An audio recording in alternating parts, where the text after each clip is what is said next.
여러분, 이게 뭘까요? 한번 보시죠. 직접 보신 분이 혹시 계실지 모르겠습니다만 조각품이죠. 작품명은 신의 손입니다. 스웨덴의 유명한 조각가 칼 밀레스의 작품입니다. 큰 손 위에서 하늘을 우러르는 한 인간의 모습을 보여주고 있습니다. 잘 보니까 그는 벌거벗은 채 서 있죠. 이 조각품 어떻게 해석하면 좋을까요? 저는 이렇게 해석을 합니다. 큰 손은 하나님의 손을 의미합니다. 그리고 벌거벗은 인간은 그 손으로 지음받은 피조물 인간, 그리고 그의 주권 안에서 살아가야 하는 존재인 인간을 의미합니다. 그렇다면 우리 인생의 바른 자세는 과연 무엇일까요? 그것은 한마디로 말해서 하나님의 주권을 존중하는 삶입니다. 그럴 때 비로소 승리하는 인생을 살아갈 수 있는 것입니다. 그런데 인간은 끊임없이 어떻게 하죠? 자기 자신을 주인으로 착각합니다. 이게 바로 많은 사람들의 패착입니다. 모든 인간이 죄인이다. 성경은 증거합니다. 그 말의 구체적인 의미가 뭘까요? 바로 이거죠. 자신감을 갖는 것까지야 뭐라고 하겠습니까마는 도가 지나쳐서 자기 스스로를 신으로 여기는 성향, 그게 바로 죄의 본질이라는 것입니다. 창세기 3장 보면 확인할 수 있죠. 인류의 시조 아담과 여자의 타락 사건이 기록되어 있습니다. 창조주 하나님께서 우주 만물을 창조하시고 또 하나님의 형상대로 인간을 창조하시고 에덴 동산에 아담과 여자를 거주하게 마련해 주었습니다. 그리고 자유를 주셨습니다. 그런데 한 가지 제한을 두셨는데 그건 뭘까요? 잘 아시는 대로 선악과를 따먹지 말라는 계명이었습니다. 그것은 아주 최소한의 경계선이었습니다. 무슨 말인가 하면 하나님은 어디까지나 창조주잖아요. 인간은 어디까지나 피조물이잖아요. 인간이 아무리 자유를 누린다고 할지라도 하나님과 똑같아질 수도 없고 똑같아져서는 안 됩니다. 그래서 그 경계선을 그은 게 바로 선악과 계명이다. 그렇게 생각하시면 됩니다. 이 선악과 계명을 지킴으로써 하나님과의 올바른 관계를 유지하고 그 가운데 하나님이 기뻐하시고 인간도 기뻐하고 아름다운 삶을 영위하게 되었던 것입니다. 그런데 탈이 났죠. 하나님의 조치는 지당한데 그 틈을 비집고 들어온 뱀이 있었습니다. 뱀 속에 들어간 사탄, 정확하게 말하면 그가 접근해서 인간을 유혹하죠. 따먹어. 뭐라고 거짓말을 시키면서 부추겼나요? 창세기 3장 5절 보면 너희가 그것을 먹는 날에는 너희 눈이 밝아져 하나님과 같이 되어 선악을 알 줄을 하나님이 아심이라. 한마디로 말하면 하나님과 똑같아진다는. 여러분, 이게 가당한 말입니까? 말도 안 되죠. 어떻게 피조물이 하나님과 똑같아집니까? 아무리 인간이라고 할지라도 불가능하죠. 새빨간 거짓말입니다. 그런데 거기에 미혹되어서 속아 넘어갔어요. 여자와 아담이 선악과를 따먹습니다. 바로 그 자체가 범죄 행위였고 그 죄로 인해서 하나님과의 관계가 깨져 버립니다. 그게 바로 인간 타락과 비극의 시작이었던 것입니다. 그렇다면 우리 신앙을 뭐라고 설명할 수 있을까요? 하나님과의 관계 회복입니다. 죄로 말미암아 끊어진 관계 어떻게 회복할까요? 하나님의 독생자 예수님이 이 땅에 오셔서 죄가 없으시면 십자가 못 박혀서 대속의 피를 흘려주셨습니다. 그것을 믿는 사람은 죄에서 사함받는다고 말씀하셨어요. 그게 약속의 말씀이고 복음입니다. 죄로 영원히 죽을 인생이 새 생명을 얻고 영생할 수 있다는 것이니 하나님 안에서 살 수 있다는 것이니 얼마나 놀라운 기쁜 소식입니까? 그래서 복음이라고 하는 거죠. 그 복음을 믿음으로 죄는 사라지고 하나님과 나 사이에 올바른 관계가 다시 수립이 되는 거죠. 그 가운데 하나님의 주권을 존중하고 주권을 강조해서 때로는 절대 주권 그러죠. 그 주권을 존중하며 살아가는 것 자체, 그게 신앙 생활이라는 것입니다. 그래서 이런 신앙을 가리켜 흔히 뭐라 그래요? 하나님 절대 주권 신앙, 그렇게 말합니다. 그래서 신실한 신앙의 사람들은 다 하나님 절대 주권 신앙의 소유자였습니다. 그런데 안타깝게도 하나님을 믿노라 하는 성도들 가운데서도 입으로만 주여 주여 하지 실제 삶 속에서 자기 자신이 하나님 행세를 하는 경우가 적지 않다라는 것입니다. 하나님의 주권을 존중하지 않습니다. 말로만 합니다. 그런 신앙의 행태를 가리켜 명목적 신앙, 그러니까 겉모습만 신앙이라는 거예요. 본문에 보니까 이런 두 유형의 신앙인이 등장해요. 평범한 여인 한나와 제장 엘리의 모습이죠. 겉보기에는 신분적으로 따져보면 하늘 땅이죠. 그런데 반대로 하나님 보시기에 그 신앙은 또 하늘 땅 차이입니다. 그들의 각각의 신앙을 가리켜 이렇게 불러봅니다. 한나의 경우 하나님 제일주의 신앙, 엘리의 경우 인간 제일주의 신앙. 제사장인데 여러분, 제사장이 무슨 필요입니까? 그거보다 본질적인 것이 그 내면의 신앙이지, 그 삶 속의 신앙이지. 그렇죠? 그런 각각의 신앙이 그들의 인생을 어떻게 이끌어갔는가, 또 더 나아가 그들의 가정을 어떻게 이끌어갔는가, 우리는 성경을 통해서 확인해 볼 수 있습니다. 간단히 말하면 하나님 제일주의 신앙으로 살았던 한나, 그리고 그 가정은 흥했습니다. 반면 인간 제일주의로 살았던 엘리와 그 가정은 망했습니다. 저와 여러분 어느 쪽의 모습으로 신앙생활하기를 소원합니까? 두말할 필요가 없죠. 아무쪼록 오늘 말씀을 통해 하나님 제일주의 신앙으로 승리 인생을 꼭 살아가시기를 주님의 이름으로 축원합니다. 오늘 본문의 배경을 먼저 잠시 소개해드리면 BC 11세기예요. 이스라엘의 사사시대의 만렵이었습니다. 엘리와 그 아들들은 제사장들이었어요. 반면에 한나와 그 아들 사무엘은 평범한 평민이었어요. 그런데 이 양쪽 인물 그리고 양쪽 가정을 교대로 성경이 서술하고 있습니다.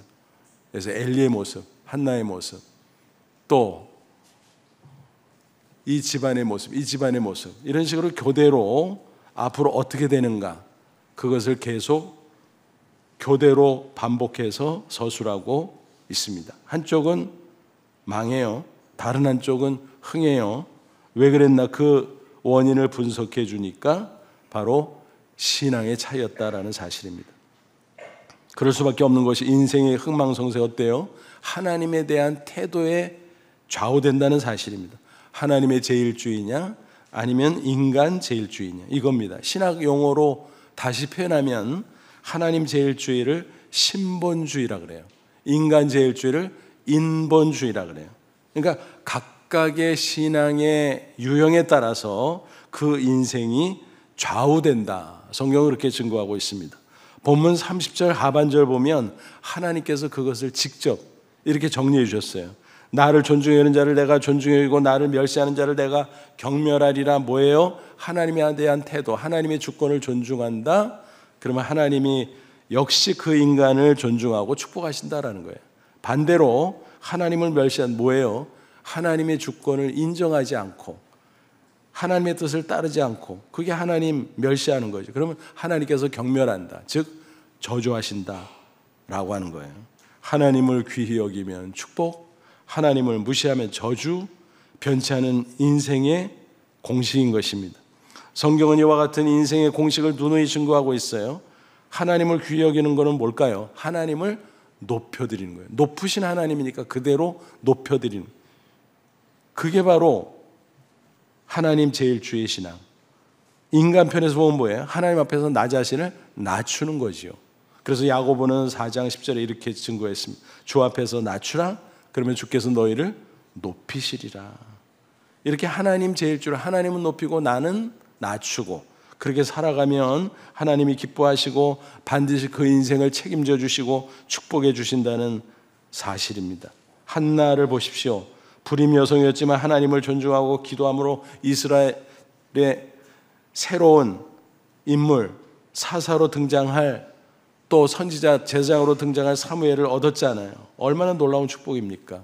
평범한 아들도 아니고 그런 역사적인 신앙의 영웅을 얻었다라는 사실이요. 엄청난 축복이지요. 그 비결이 무엇나? 바로 하나님 제일주의였다는 거예요. 기도를 그냥 한 게 아니에요. 하나님의 손 안에 모든 게 달려있다. 그런 하나님 제일주의 신앙, 절대 주권 신앙이었다는 사실입니다. 그리고 계속 그 이후에도 살아가니까 하나님이 기뻐하시고 그를 축복하시고 그의 가문도 번성케 주셨죠. 어린 사무엘을 특별히 제장으로 바친 후에 어떻게 되나요? 본문 21절, 여호와께서 한나를 돌보시사 그로 하여금 임신하여 세 아들과 두 딸을 낳게 하셨고 아이 사무엘은 여호와 앞에서 자라니라. 불임 여성이었는데 태문이 활짝 열려서 플러스 3남 2녀를 더 낳았어요. 그러니까 도합 4남 2녀. 와, 가문이 번성했습니다. 또 사무엘, 앞서도 말씀드린 것처럼 사사요 선지자요 제사장으로서 암흑기에 처했던 이스라엘에 찬란한 빛을 비추었습니다. 신앙의 영웅이죠. 그러니까 가문의 영광이 된 겁니다. 한마디로. 반면 엘리 제장은 어떻습니까? 하나님보다 자식을 귀히 여기는 인간 제일주의로 살아갔습니다. 그러다 보니까 갖가지 실책을 저지를 수밖에 없었어요. 자식들 세습해서 제사장들 했어요. 근데 신앙이 온전치 못합니다. 그들은 일탈합니다. 어떻게 해요? 재물을 떼어 먹어요. 백성들이 가지고 온 것을 강탈까지 해요. 뿐만이 아니라 성막에서 시중드는 여인을 범하는 만행까지 저지르게 됩니다. 그럼에도 자식을 제대로 책망하지 않아요. 그냥 그 소문을 듣고도 그러거니 하다가 나중에 몇 마디 하는데 그게 책망인지 교훈인지 아니면 뭔지 마사지 하는 건지 뭔지 모를 정도지요. 그러니 자식의 죄를 키우게 된 꼴이죠. 이런 거는 자식을 위하는 게 아닙니다. 자식을 사랑한다면 신앙에서 벗어나면 책망할 줄 알고 심지어는 매를 들 줄 알고 그래야 되죠. 엘리는 그거를 놓쳤어요. 결국 자신도 망하고 자식들도 망하게 하고 가문도 망하고 그렇게 돼버렸다는 것입니다. 오늘 본문 뒤에 31절 34절 보면 하나님께서 뭐라고 직접 선포하십니다. 보라, 내가 내 팔과 내 조상의 집 팔을 끊어. 팔은 힘을 상징하잖아요. 그러니까 가문의 힘을 끊어버리겠다. 맥을 끊어버리겠다. 내 집에 노인이 하나도 없게 하는 날이 이를지라. 가문에 노인이 없다는 건 뭐예요? 다 젊어서 요절한다는 거지요. 망하는 집이라는 거지요. 내 두 아들 홈리와 비나스가 한 날에 죽으리니 그 둘이 당할 그 일이 내게 표징이 되리라. 무슨 얘기일까요? 사무엘상 4장에 그 사건이 벌어지는데 블레셋과 전쟁하러 나갔다가 그 두 아들이 죽임을 당해요. 그 소식을 듣고 충격받은 엘리도 즉사합니다. 그러니까 이게 시발이 되어서 대대로 망하는 것이었습니다. 그래서 하루아침에 패가 망신을 한 것이죠. 성경은 이와 같이 극명한 대조를 통해서 하나님 제일주의 신앙이 얼마나 중요한가를 강조하고 있습니다. 아무쪼록 저와 여러분 하나님 제일주의 신앙으로 꼭 승리의 인생 살아가시기를 다시 한번 축원합니다. 그럼 구체적으로 어떻게 사는 게 하나님 제일주의로 살아가는 것일까? 모든 면에서 하나님을 꼭대기에 올려놔야 돼요. 하나님이 바로 그러신 분이기 때문에. 그래서 최우선순위로 모셔야 된다. 모든 면에 그렇지만 특별히 세 가지를 우선시하면 그게 하나님을 제일 높이는 거다라고 판단할 수 있습니다. 예배를 우선시하고 말씀을 우선시하고 또 헌신을 우선시하고 그게 바로 하나님 제일주의 신앙의 실제라고 말할 수 있습니다. 차례로 살펴보죠. 첫째, 예배를 우선시하는 게 하나님 제일주의입니다. 예배는 인간의 존재 목적이죠. 하나님이 인간을 창조할 때 그 목적, 예배였어요. 예배가 뭐예요? 하나님의 영광을 높여드리는 거죠. 하나님은 위대하신 분이기 때문에, 능력이 많으신 분이기 때문에 바로 그것을 표현하고 그래서 하나님의 영광을 높여드리는 것입니다. 마치 이와 같은 거예요. 예술가와 작품을 한번 비유해서 생각해 보죠. 예술가는 자신의 사상, 감정, 또 자신의 재능 등등을 가지고 작품으로 표현을 하죠. 그럼 감상하는 사람들이 그걸 보고 와 하면서 감동을 받고 감탄을 하고 칭송을 합니다. 예술가는 바로 그것을 원해서 작품을 창조하는 것이고 또 그것을 통해서 기뻐하는 것입니다. 그와 마찬가지입니다. 하나님께서 왜 태초에 우주 만물을 창조하셨을까? 우리 인간을 하나님의 형상대로 창조하셨을까? 무에서 유로. 하나님은 뭐가 부족해서 그것을 창조한 게 아니에요. 기뻐하기 위해서 하나님의 영광을 드러내고, 또 피조물이 하나님의 영광을 찬양하고 높여드리고 예배하도록 창조하셨다라는 것입니다. 그러므로 우리가 잊지 말아야 될 중요한 사실, 그건 뭐냐 하면 하나님이 인간을 창조한 목적, 예배라 그랬잖아요. 그러니까 행복이 아니라는 거예요. 그거 뭐야? 하고 반문할 수도 있습니다. 아니, 우리의 행복을 위해서 하나님이 우리를 창조하지 않고 그럼 뭐를 위해서? 예배를 위해서라니까요. 그 행복은 뭐야? 우리 짝이 있는 거예요. 짝이. 동전의 양면과 같습니다. 그러니까 예배의 목적을 잘 맞춰서 살면 행복은 저절로 따라가는 것입니다. 행복을 위해서가 아니에요. 예배를 위해서예요. 근데 예배를 위해서 맞춰 살면 행복이 따라온다라는 것입니다. 왜 인간이 불행할까요? 여러분 생각해 보세요. 각자가 자기 위해서 살잖아요. 자기 위해서. 자기가 하나님 행세하고 자기 욕심을 채우고 자기의 영광을 위해서 살고. 근데 왜 안 돼요? 그게 창조의 법칙과 어긋나니까 안 되죠. 그래서 인간의 불행의 근본적 이유는 예배를 제쳐두고 하나님을 무시하고 자기 자신의 행복만을 위해서 살아가기 때문이라는 것을 잊지 마십시오. 모든 피조물을 보십시오. 창조의 목적을 잘 수행하고 있잖아요. 하늘을 보세요. 하나님의 영광을 드러내지요. 동물과 식물을 보세요. 만물을 보세요. 하나님의 신비로운 속성을 드러냅니다. 찬양하는 거예요. 그런데 인간이 문제예요. 서두에서 말씀드렸죠. 아담이요, 인간이 하나님을 높이는 대신에 자기 스스로 하나님 행세를 하고 자신을 높이려고 합니다. 그게 탈인 거예요. 그게 하나님을 배반한 것이요, 그것이 창조주 하나님에 대한 범죄인 것입니다. 그로 인해서 모든 인간은 영원히 멸망할 수밖에 없는 운명에 처해졌다라는 것입니다. 그런데 다행히 하나님의 아들 독생자 예수님이 이 땅에 오셔서 십자가에서 우리의 죄를 대신해서 피 흘려 죽으시고, 이제는 그 대속의 복음을 믿는 자에게 죄사함의 은혜를 주시는 것입니다.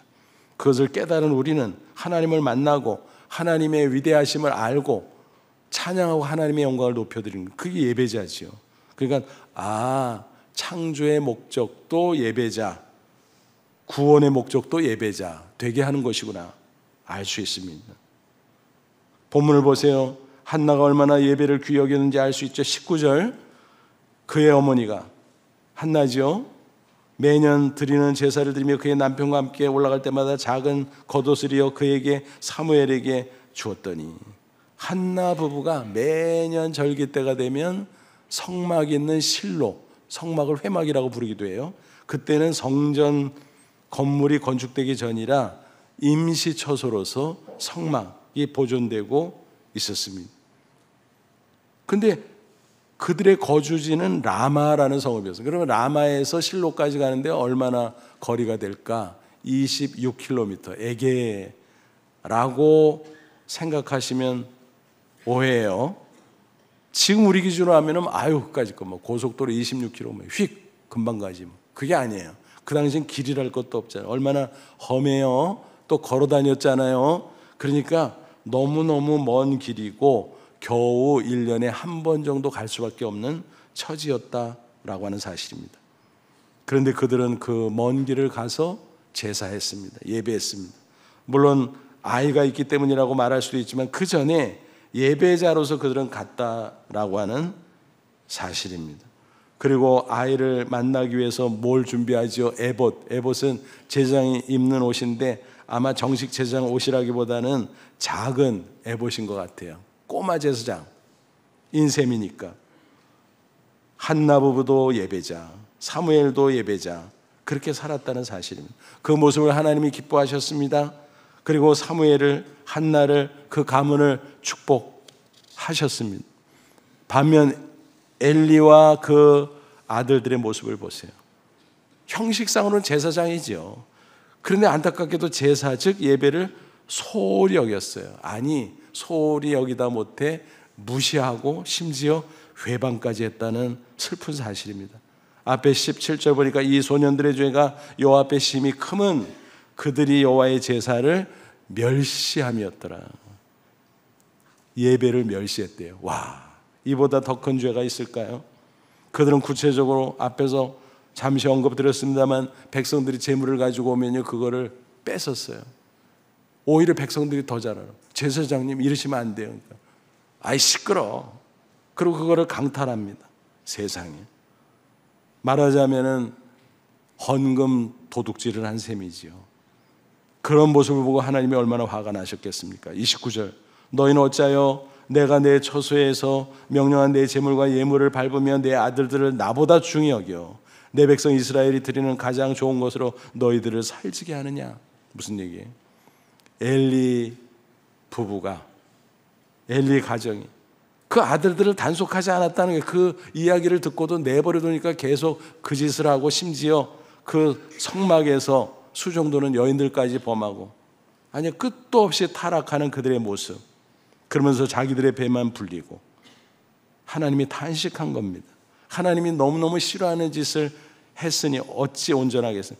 망하는 게 당연해. 망하지 않으면 이상하죠. 하나님이 살아계신데. 예배가 중요합니다. 예배의 횟수도 중요하고 태도도 중요합니다. 주일 예배는 기본 중에 기본이지요. 그래서 목숨처럼 지켜야 됩니다. 곶감 빼먹듯 쏙쏙 빼먹으면 자해행위예요. 자해행위. 자기의 영혼을 갉아먹는 것이고, 영혼이 잘못되면 범사가 잘못되고 강건하지 못합니다. 거꾸로잖아요. 영혼이 잘 되고 범사에 잘 되고 강건하고, 그거 거꾸로잖아요. 그러므로 주일 예배 꼭 지키고 가급적 여러 예배를 드려야 좋습니다. 교회에 자주 나오는 게 가장 좋고, 혹시 여건이 안 되면 개인적으로도 열심히 보충하셔야 됩니다. 가정에서 개인적으로 하나님 앞에 겸손히 무릎 꿇고 기도하며 예배하는 시간을 가져야 됩니다. 그럴 때 하나님 제일 주의 신앙으로 승리할 수 있다는 이야기입니다. 성경은 분명히 증거합니다.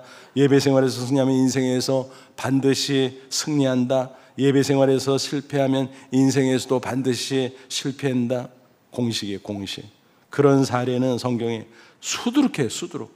구약 성경에도 나오고 신약 성경에도 나오고 여기서도 있고 저기서도 있고 수두룩합니다.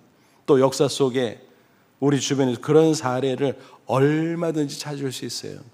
신앙생활 한다고 하면서 예배를 똑바로 못 드리는 사람들 다 망합니다. 흔들립니다. 겨우 구원받을지는 몰라도 흔들려요, 인생이.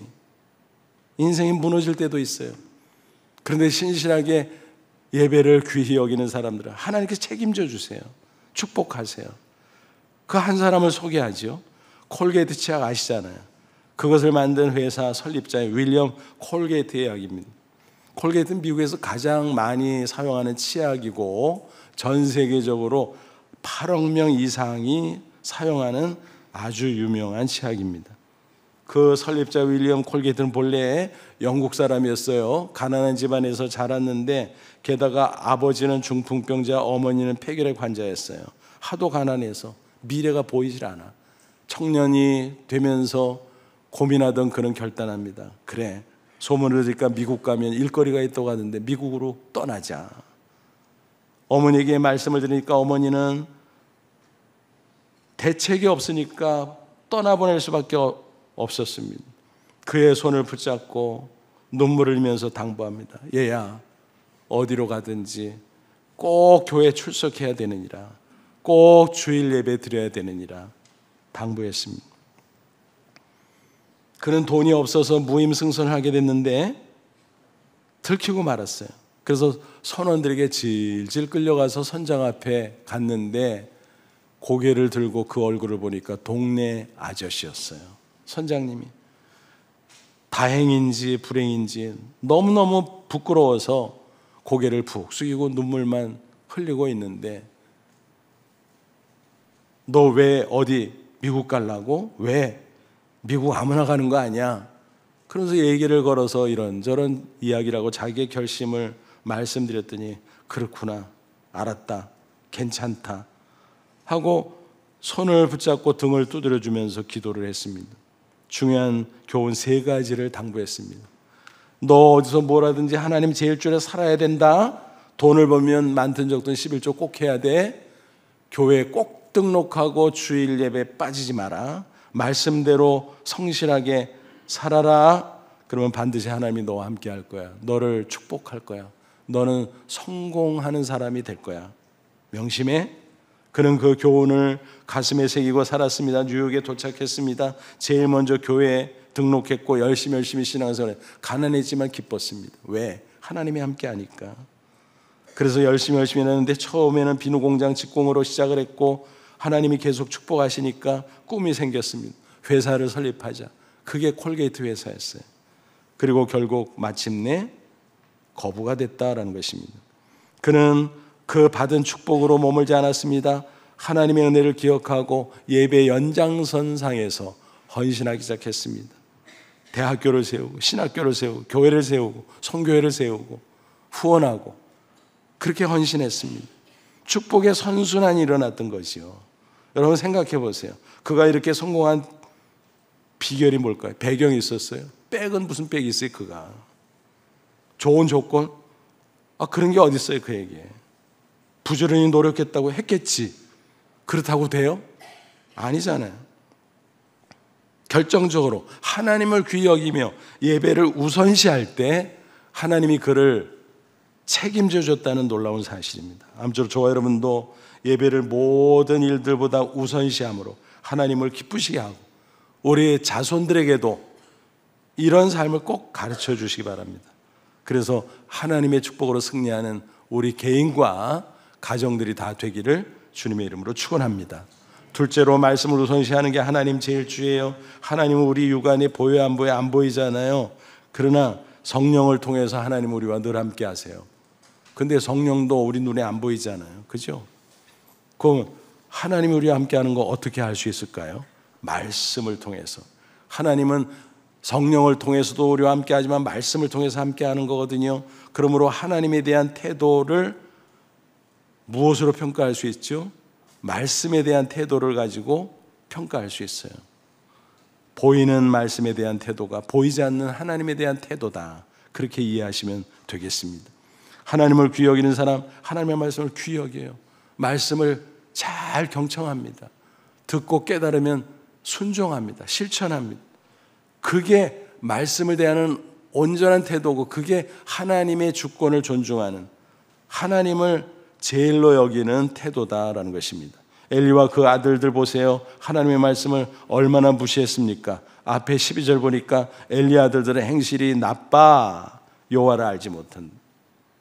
여기서 알다라는 단어가 중요해요. 뉘앙스가 특이하죠. 히브리 원어로 야다인데 우리가 생각하는 지식이 아니에요. 그냥 이론적으로 관념적으로 아는 지식. 그걸 head knowledge라 그래요. 그게 아니에요. 예? 말씀을 듣고 이해할 뿐만이 아니라 그대로 실천해서 체험을 하는 거예요. 그러기 위해서는 마음에서부터 움직여야죠.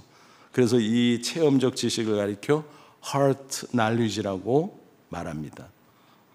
엘리는 그게 없었어요. 성경을 잘 알았겠죠. 제사장이니까 남을 가르쳤을 수도 있어요.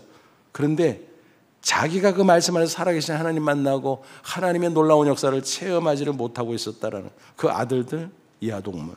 그러니까 제멋대로 살았고 행실이 불량할 수밖에 없었던 것이요. 그런 사람들 어찌 하나님께서 기뻐하겠습니까? 하나님이 어찌 축복하겠습니까? 잘 되려고 해도 인생이 도저히 잘 될 수가 없죠. 하나님이 살아계신데 하나님이 안 계시면 몰라도 망하지 않으면 오히려 이상한 일인 것입니다. 그 반면 한나와 사무엘은 어떻습니까? 늘 말씀을 잘 듣고 고지고대로 순종하는 사람들이었습니다. 특히 사무엘을 보세요. 사무엘상 3장 10절 여호와께서 임하여 전에 서서 전과 같이 사무엘아 사무엘아 부르시는지라 사무엘이 때 말씀하옵소서 주의 종이 듣겠나이다. 하나님 말씀하세요. 내가 잘 듣고 그대로 순종하며 살겠습니다. 얼마나 말씀에 대해서 신실하게 반응했는지 보여주는 대목이죠. 그게 바로 하나님을 귀히 여기는 사무엘 또 한나의 모습이었다라는 것입니다. 성경을 연구해 보면 누누이 강조하는 바가 있습니다. 하나님 말씀에 대한 태도가 하나님에 대한 태도이기 때문에 그것이 곧 인생의 성패를 좌우한다는 것입니다. 대표적인 성경 구절이 신명기 28장에 나오잖아요. 흔히 이 챕터를 축복의 장이라고 말합니다. 그런데 틀렸어요. 정확히 말하면 축복과 저주의 장이에요.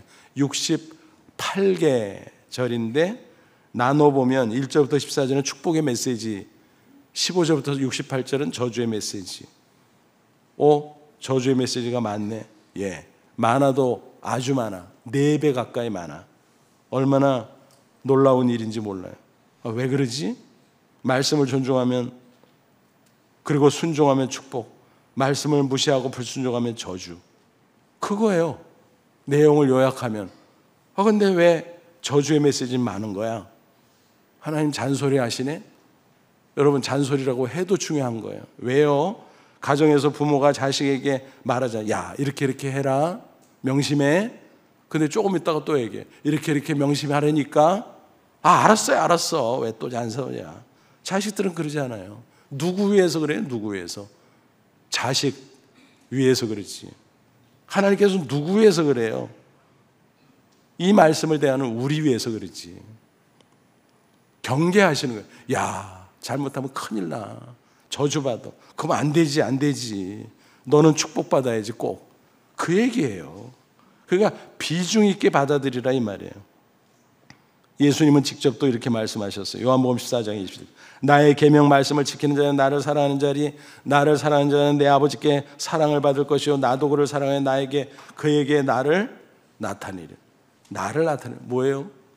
내가 함께하면서 내 능력으로 역사하겠다, 그거예요. 그러니까 하나님을 사랑하는 증거가 뭘까? 말로는 얼마든지 하죠. 주여 하고.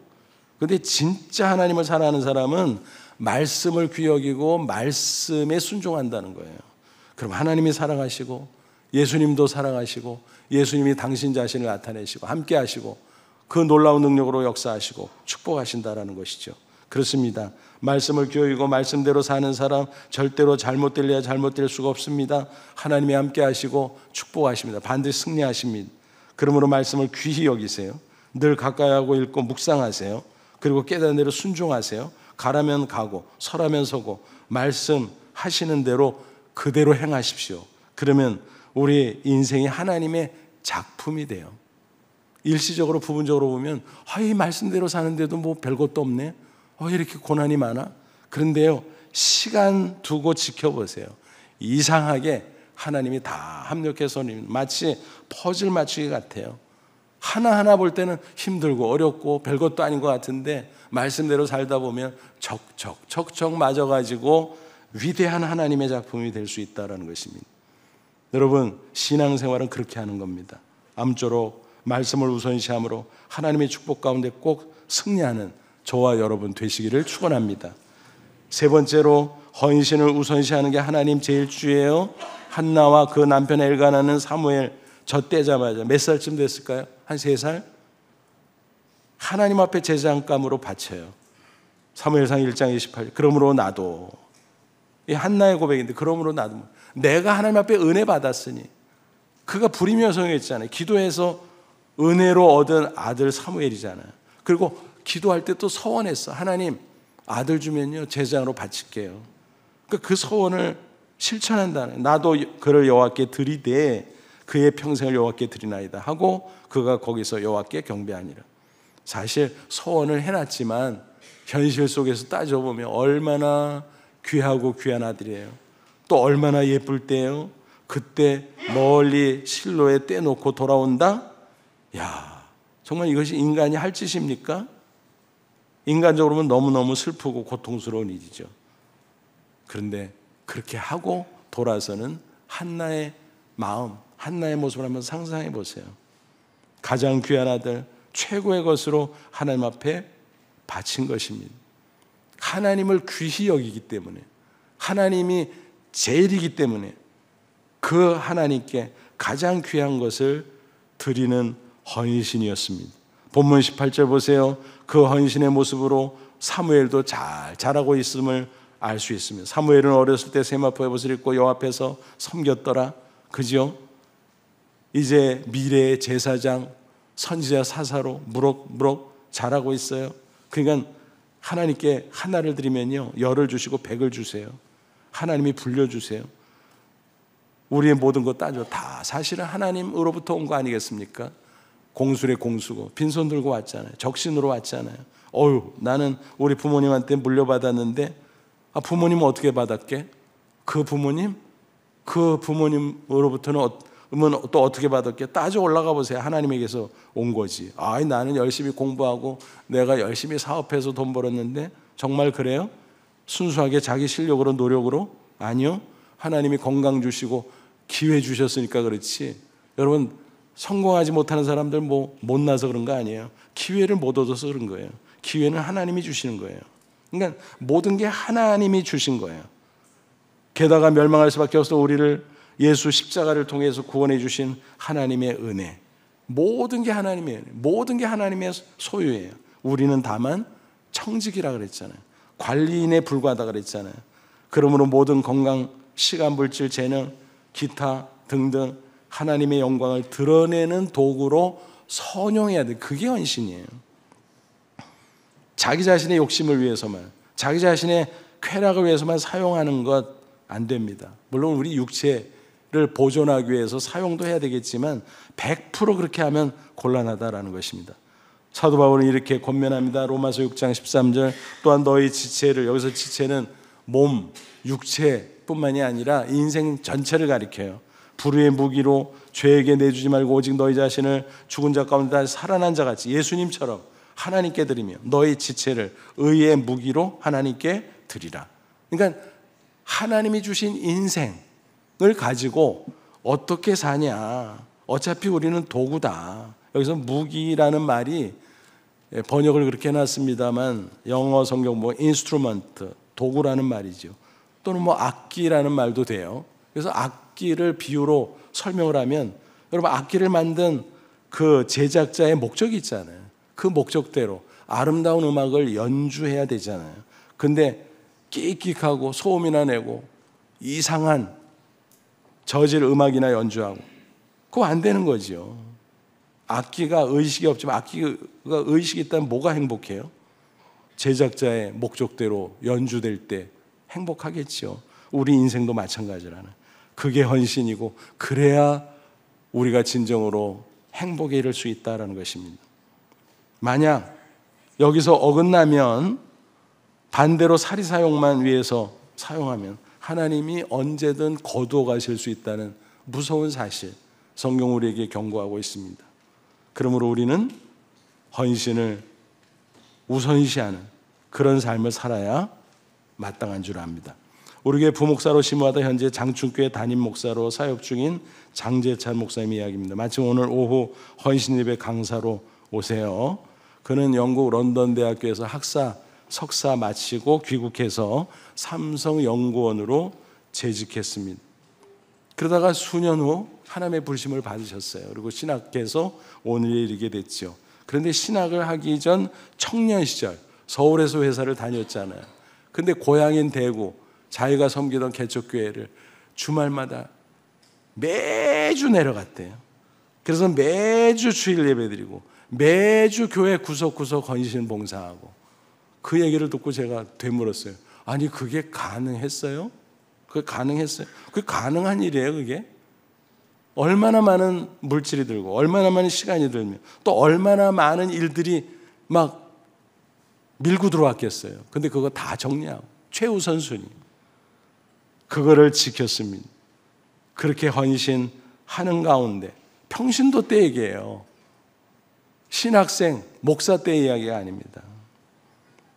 제가 두어 번 추천서를 써줄 기회가 있었는데 그 이야기를 꼭 그 안에 적었어요. 딴 것도 많이 썼지만 그게 얼마나 도움이 되는지 모르겠습니다만 저로서는 그게 제일 중요하다고 생각했기 때문입니다. 위임식에 제가 축사 순서를 맡았는데 그때도 그 얘기했어요.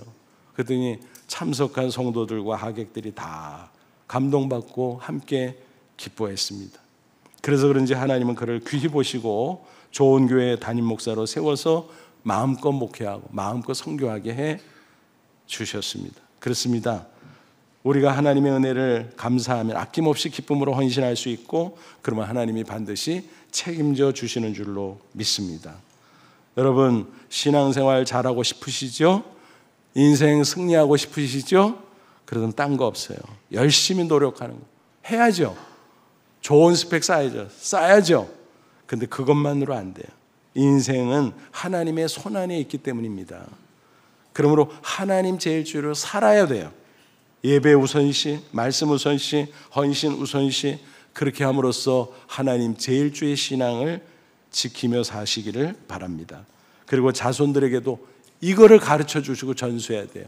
세상 공부 필요 없다는 게 아니에요. 하지만 세상 공부만 시키면 나중에 후에 막심할 때도 있다는 사실입니다. 부디 하나님 제일주의 신앙으로 하나님을 기쁘시게 하고 하나님이 마음껏 축복하시고 영광 받으시는 승리의 인생 살아가는 저와 여러분, 그리고 우리 자손들이 다 되기를 주님의 이름으로 축원합니다. 기도하겠습니다. 이 말씀 붙잡고 기도하자. 하나님, 그렇습니다.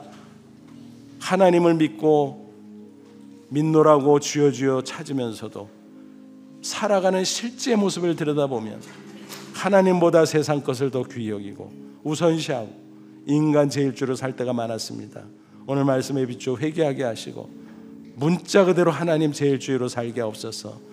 예배 우선시, 말씀 우선시, 헌신 우선시, 이 원칙대로 살아 하나님이 기뻐하시고 우리의 인생을 책임지심을, 또 우리 자손들까지 책임지심을 경험하게 하옵소서. 다 같이 간절한 마음으로 기도합니다. 하나님 아버지, 은혜와 사랑을 진심으로 감사합니다. 이 시간 주의 말씀으로 우리를 격려하시고 축복하시니 감사합니다. 이 놀라운 진리의 말씀 붙잡고 우리가 바른 신앙생활, 바른 인생을 살게 하옵소서. 그래서 험악한 세상이지만 하나님이 책임져 주시는 가운데 당당히 승리하는 축복의 인생, 아름다운 인생 살아가는 저희들, 또 우리 자손들 다 될 수 있도록 역사에 주시옵소서. 예수님의 이름으로 기도합나이다. 아멘.